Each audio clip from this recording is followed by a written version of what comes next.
Are there any private member statements? I call the member for Tamworth. Mr Speaker, I've spoken many times in this Parliament about how this Labor government continues to ignore community concerns when it comes to large-scale renewable energy projects in my electorate.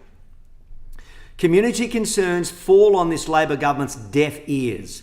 The minister responsible does not seem to understand that the fundamental part of community consultation is listening to the community and then addressing their concerns, not ignoring them.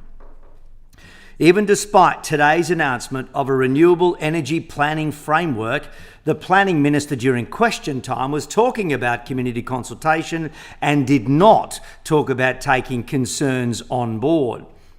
The New South Wales Nationals are calling for a moratorium and stocktake of renewables projects across the state. The Middlebrook Solar Farm, 22 kilometres south of Tamworth, has been given the green light by the New South Wales Independent Planning Commission, despite strong opposition from the local community. This is another example of the planning system ignoring the concerns of local communities when it comes to renewable energy.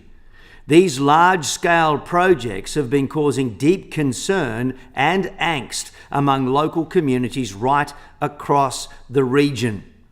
Time and time again, their voices have been speaking out in opposition to the location of these projects.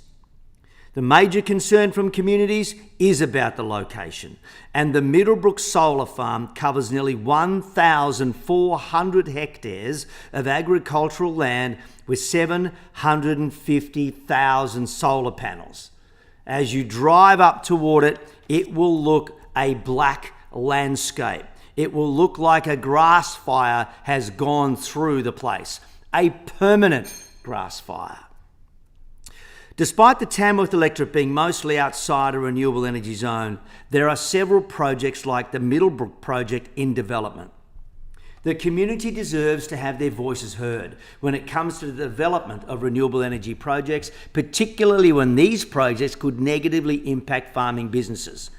At the recent Independent Planning Commission, the community expressed their strong opposition to this project, raising concerns regarding dust, noise, decommissioning, visual amenity, and the loss of prime agricultural land, including equine.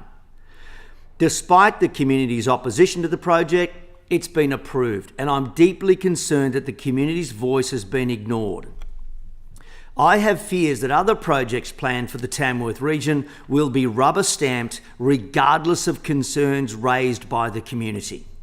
Again, the community's concerns are about location, and the location on this occasion is wrong. The government needs to do more to fix the planning process. Communities are sophisticated now in relation to the projects that are being imposed upon them in their own backyard. This Labor government should be implementing the New South Wales Agricultural Commissioner's recommendations regarding land use conflict and agriculture. The Agricultural Commissioner's report into renewable energy and agriculture clearly identified land use conflict as a significant concern for agriculture. But the outcome of this project shows that the government has done nothing to ensure that the community's voices are being heard. Mr Speaker. I call the Parliamentary Secretary in reply. I want to assure the member for Tamworth that the community will not be ignored in relation to the concerns that he has in relation to this progress. The government's new renewable energy planning framework will go a long way to making sure that the community's concerns are completely understood. The member for Tamworth's suggestion that all projects be cancelled is no solution as we progress to renewable energy in this state. The project's been approved.